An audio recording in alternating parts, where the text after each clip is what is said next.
I think when history looks back at 2026, they will mark the year 2026 as the beginning of the end of Pax Americana, because America now is turning against itself, is tearing away and into pieces all the so-called values it has stood up for decades since the end of the Second World War.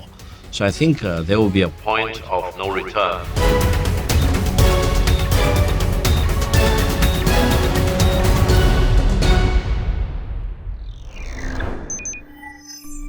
The Chinese economy is significantly larger than the US economy. If we look at the purchasing power parity, China's economy is already about 140% that of the United States. China produces almost 3 times as much electricity as the United States, and China is the largest maker of automobile of all kind, including electric vehicle. And there is a long list of up to about 300 major items where China not only is much larger than the United States, but China accounts for, in some cases, more than 50% of the global production. So in a sense, the Chinese economy is larger and more impactful than the US economy, that's for sure. But the United States wants to push around China, and they will never be successful in doing that. The United States has talked about delinking China or de-risking China. Both attempts have failed miserably, not only by the United States, but by also all those countries which follow the suit of the so-called US leadership. So I think the big question in the world of today is how the United States will come to terms with a China which is larger and more impactful than the United States. It seems that the United States wants to use bullying and hegemon, for example, as its way out of the dilemma, which eventually will turn the whole world against the United States. I think when history looks back at 2026, they will mark the year 2026 as the beginning of the end of Pax Americana, because America now is turning against itself, is tearing away and into pieces all the so-called values it has stood up for decades since the end of the Second World War. So I think there will be a point of no return where what President Trump is doing, for example, holding a gun at many other countries, threatening to take over Greenland, take over Canada, you name it, try to plunder the oil and gas reserve and minerals of many other countries, will really turn the whole world against it. So we need to be prepared about the coming moment of truth. And I don't think the future president of the United States, especially when there will be a Democratic president in the United States, will really tolerate what President Trump has been doing, not only to the United States, but to the rest of the world.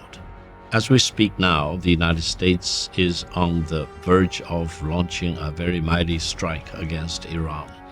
And keep in mind, Iran is a sovereign country with independence, and nobody in the world should have any legitimate right to launch a military attack against Iran, either the United States or Israel, or a collusion between the United States and Israel. China's position has always been very clear. China fully respects Iran's sovereignty and territorial integrity and firmly opposes any country in launching a military strike against Iran. Now, the delicate point right now is that while the United States, mostly being urged and sometimes manipulated by Israel in launching a military strike against Iran, Iran's position is also very clear. If Iran is attacked, Iran most likely will turn on Israel.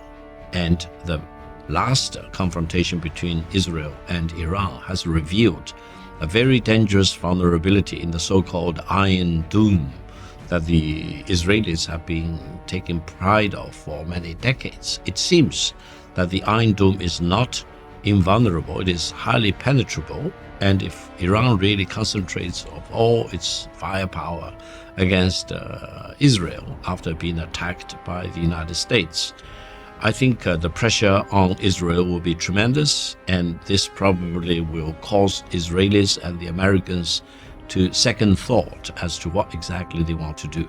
It also seems that President Trump thrives in, launching a surprise attack and also to achieve his goal in a matter of days rather than being dragged into a long, protracted war. And no matter how the United States calculates as to what will come as a result of a military strike against Iran, the war with Iran may not be short-lived. It may be actually protracted. It may actually pull the United States into this abyss of a protracted war. And the threat from Tehran that any military strike against Iran will cause a regional conflict and confrontation should be taken very much into consideration. I think the whole region, the Middle East, for example, is on the verge of suffering a major collapse of security and safety. And the war against Iran, launched by the United States, plus Israel, most likely will pull the whole region into a period of great turmoil with unexpected consequences. China never gives heed to any pressure from any other country, and China only abides by the sanctions endorsed and approved by the United Nations Security Council. There should be no country in the world which should pretend to indulge in the fantasy that by launching unilateral sanctions against any country, they can bring China to the heel. No, China never gives any heed to any country if it wants to unilaterally sanction any other country. Such sanctions have no legal ground at all, and they should not be binding on China.